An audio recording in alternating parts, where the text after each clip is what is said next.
Frisco, The Secret History, a podcast.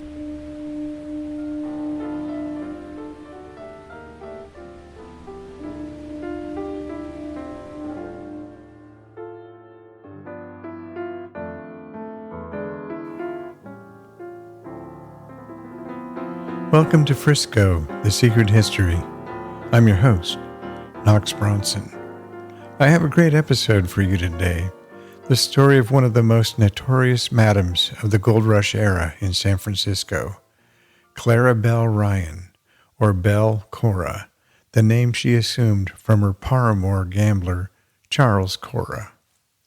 This is a bonus episode for Patreon subscribers. You can listen to part of it for free. To hear the whole episode, please go to www.patreon.com/Frisco and subscribe.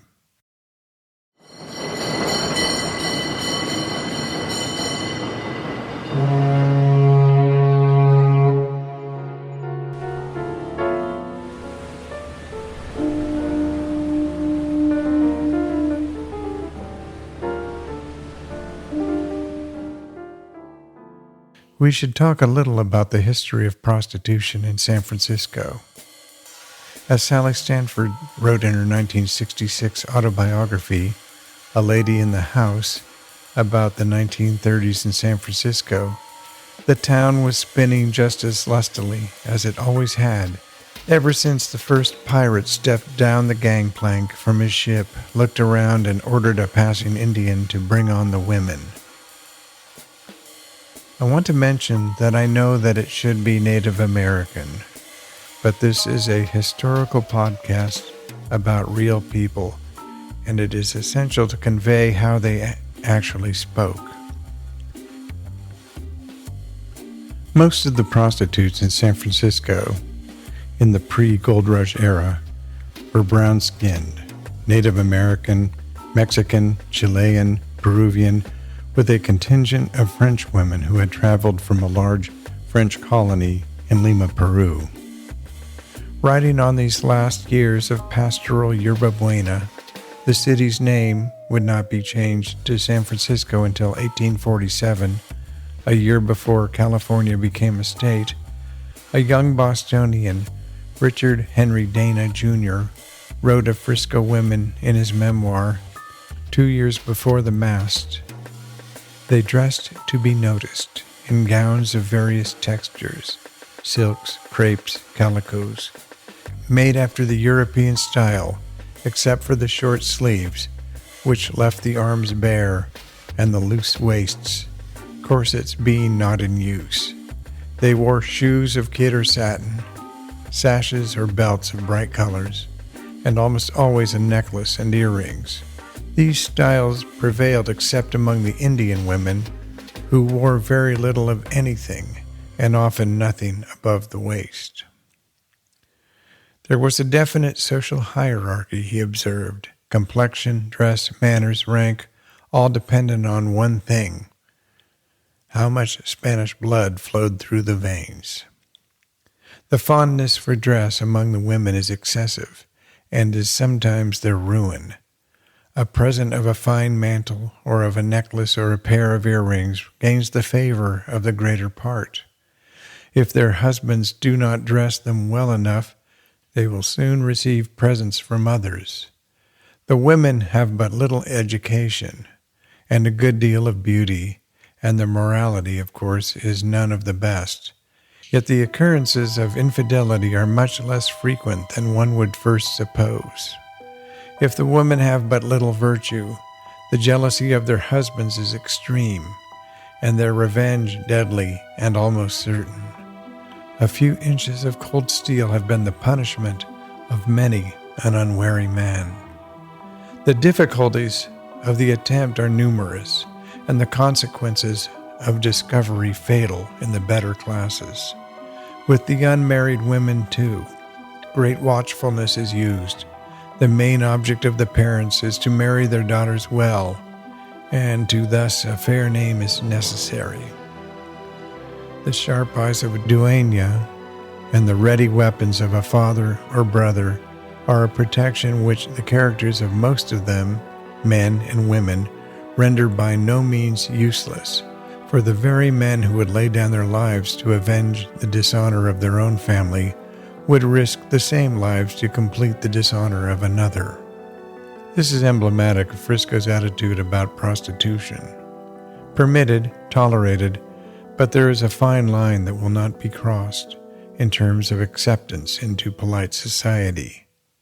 Unpolite society, which made up most of Frisco's population in those days, didn't judge, didn't care. In 1857, Herbert Howe Bancroft would write, "An aristocracy, in the common acceptance of the term, never has found a place in California. Vain and silly women have attempted cliques, have drawn round themselves lines of exclusiveness, and essayed the leadership of fashion. But all such efforts have had little interest to any except the aspirants themselves." Bancroft was promptly dropped from honorary membership in the Society of California Pioneers, which still exists today. Caleb T. Fay, writing of San Francisco in September 1849, observed, "The only aristocracy we had at the time were the gamblers and the prostitutes." That same month, the first group of European immigrants arrived direct from France, aboard the Meuse from Le Havre, and for the better part of a century, San Francisco's commercial scene would have a strong Gallic flavor. J.A. Drinkhouse, arriving in San Francisco at the same time, wrote, "To give an idea how scarce women were, I will mention that when our vessel came into the harbor, we were boarded by a half a dozen or more boats, and they all inquired if there were any women on board. They would give them $200 or $300, almost $13,000 today, to sit behind a gambling table or fill similar position." In the early gold rush era, women were scarce in San Francisco. Most were prostitutes. Men would pour out of saloons so desperate for a glimpse of a member of the fairer sex, hats in hand out of respect, if a woman were to stroll up the street on the wooden sidewalks of the city. Even as multitudes poured in after the news of gold strikes in the Sierra Nevada spread around the world, the ratio of men to women arriving was about 12-1. By the end of 1849, roughly 500 to 600 ships had been abandoned in San Francisco Bay. This number continued to climb rapidly, reaching a peak of over 800 vessels by mid-1850. The forest of masts in Yerba Buena Cove was created by the desertion of ship crews and their captains almost immediately upon arrival to head for the Sierras. The harbor became a massive parking lot for derelict ships. Rather than letting the vessels rot, some enterprising San Franciscans found various creative ways to repurpose them. Many were dragged onto the mudflats and used as storage facilities. Others were converted into hotels, saloons, and even a jail. As the city expanded its shoreline, dozens of these ships were scuttled or sunk to act as the foundation for landfill. It is estimated that 40 to 70 ships remain buried beneath the streets of San Francisco's financial district and the Embarcadero. If you stand near the Transamerica Pyramid, you are standing over the whole of the Niantic, beached there in 1849.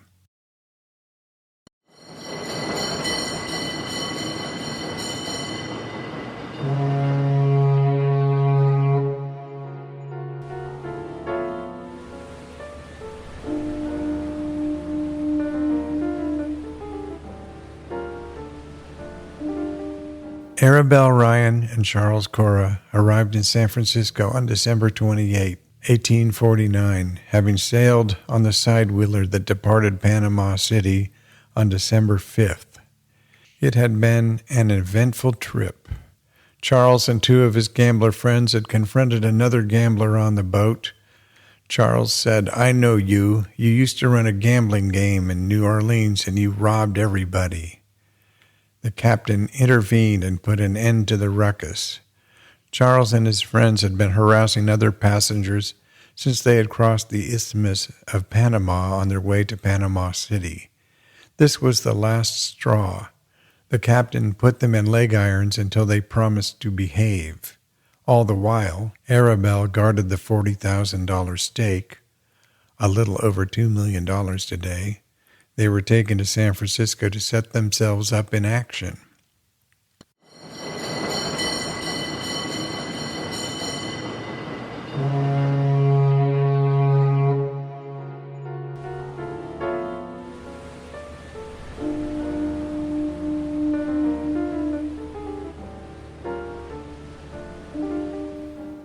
Arabelle Ryan was born in Baltimore in 1828. She and her sister were orphaned in childhood. They both went to grammar school and in their teens went to work for a dressmaker, often delivering gowns to the hurdy-gurdy girls at a nearby bordello. Hurdy-gurdy girls were akin to the bee girls of the 20th century, selling dances to men and getting them to buy them drinks at the bar. Most were not prostitutes. The place was frequented by sea captains, and Arabelle was enchanted with what she saw as the freewheeling and carefree life of the women at the Bagnio. It occurred to her it would be easier and more profitable to wear the dresses than to make them. At 20, she boarded a steamship bound for Charleston, North Carolina. She took up with a lover who promptly got himself murdered, so she hopped on another steamer to New Orleans. A voluptuous young woman with thick brown hair, hazel eyes, and fair skin, she soon met Charles Cora, a notorious and prosperous gambler born in Genoa, Italy. His family had immigrated to America in 1817, and his parents abandoned him in the wide-open town of Natchez, Mississippi. A kind madam of a local bordello took the boy in and raised him. By 30, he had established himself as a gambler on the Mississippi River. He was of average height, heavy-set with rounded shoulders, had dark hair, a drooping mustache, and a hair-triggered temper. He was dedicated to sartorial splendor, like all the gamblers of the day, sporting an embroidered vest and a top hat. He got into trouble often, mostly for brawling. Charles and Belle quickly fell in love. Foreshadowing their fate in San Francisco, Charles beat up a man who had insulted Belle. In return, the man turned them in for running an illegal gambling parlor. They were arrested and had to post a $5,000 bail bond, almost $200,000 today. This was the spring of 1849, and news of the gold strike in California had just reached New Orleans. They jumped bail and set off for the dream of riches in Frisco. Upon arriving in the city, they decided to go further inland and took a steamer to Marysville, near Sacramento and gateway to the Sierra Madre, where the gold was. In partnership with one James Y. McDuffie, they opened a gambling hall and bordello called the New World. "I remember seeing a bet of $10,000 made at poker by Charles Cora," recalled one 49er who patronized the New World. He won his bet. After a couple of years in the foothills, having built up a very sizable stake, the pair returned to San Francisco.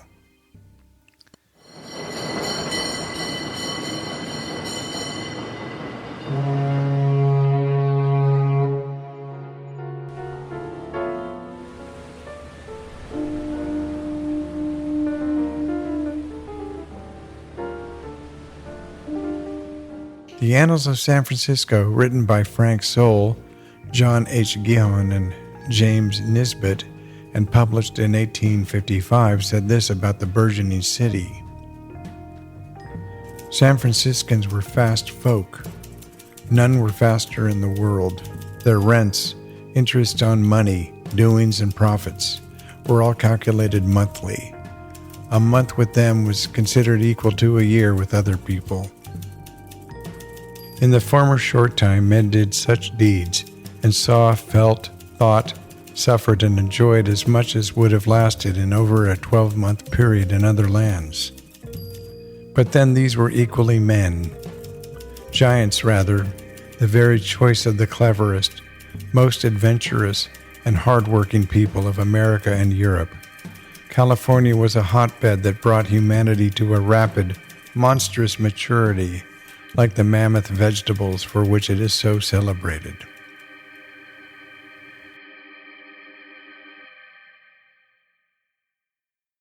This is the city to which the pair returned. They fit right in. At this time, Belle took Charles' last name, Cora. Belle found a wood-framed house at Grant Avenue and Washington Street and set up shop. By 1852, Belle was the leading parlor house madam in San Francisco, a distinction she would retain throughout the rest of the 1850s. Her girls were the most beautiful in the trade. Her prices were higher than any other house in the city. Her clientele was the crème de la crème of the wealthy city. At the time, there were approximately 100 bordellos in the city. The Annals of San Francisco described it thusly. Its curtains are of the purest white lace, embroidered, and crimson damask. All the fixtures are of a keeping, most expensive, most voluptuous, most gorgeous. It is soiree night. The lady of the establishment has sent most polite invitations to all the principal gentlemen of the city. A splendid band of music is in attendance. Away over the Turkish or Belgian carpet whirls the politician with some sparkling beauty, as fair as frail. And the judge joins in and enjoys the dance in company with the beautiful and lost beings whom tomorrow he may send to the house of correction. Everything is conducted with the utmost propriety. The girls are on their good behavior and are proud once more to move and appear as ladies. Vice hides herself for the occasion, and staid dignity bends from its position to twine a few flowers of social pleasure around the heads and hearts of these poor outcasts of society. Belle bought a fancy carriage in which she enjoyed riding around town with some of her beautiful girls and taking to the theater with Charles when he was in town. She lavished money on Charles, who would travel near and far to lose it in faro games. His temper had not abandoned him. In October of 1852, he got into an argument with an infamous local gambler, Thomas Moore, at the El Dorado Saloon in Sacramento. Both drew their revolvers. Both opened fire, but Moore missed Charles, and Charles missed Moore. The law showed up quickly and put them in jail. They were released on $1,000 bond. Neither was prosecuted. In the spring of 1855, Belle moved to 27 Waverly Place on Lower Nob Hill. Her reign as Frisco's foremost madam continued. By then, the city was well on the way to being modernized, with houses and buildings replacing the tents of yore, and gas-lit streets paved with cobblestones. Miners and merchants sent for their families, bringing many so-called respectable women to town. They did not like Belle or any of the other madams. Charles remained fiercely protective of Belle.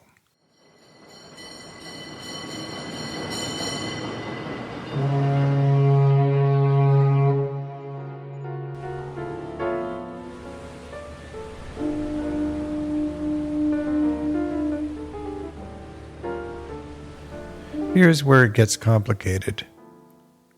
The funny thing about Frisco tales is that the town was still the size of a village, but a village of incredible wealth. People were pouring in from all over the world. most of them just passing through on their way to the Sierras to find their fortunes in the ground. Practically everyone who remained behind knew each other. There were rivalries. There was still not much law in Frisco. I refer you to Frisco, The Secret History, Episode 1. Vice defined San Francisco's DNA at its inception. So the following tale contains a complex intermingling of three main rivalries.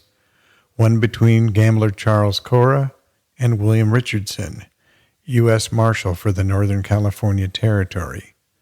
One between Belle Cora and Richardson's wife, Lavinia, and one between crusading publisher James King of William and another newspaper man, James P. Casey, although this one would kick in well after the other two were well in motion.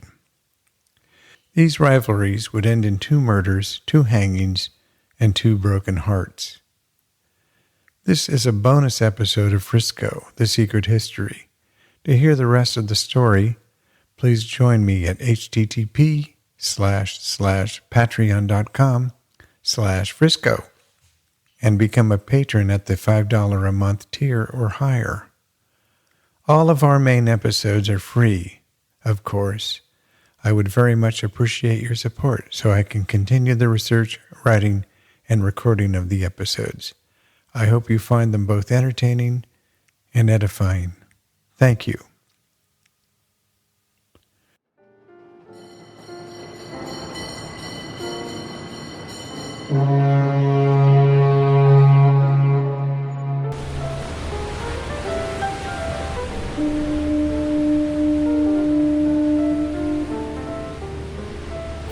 Frisco, The Secret History, is a listener-supported podcast. Main episodes will always be free. Our website is www.friscothesecrethistory.com. Visit the website for transcripts and show notes. Paid tier members, starting at as little as $5 a month, will receive bonus episodes and other perks of membership. There is a $1 tier, but that will simply give you ad-free episodes when I get some advertisers. If you enjoy the podcast, please tell your friends about it, especially those who enjoy San Francisco or true crime history.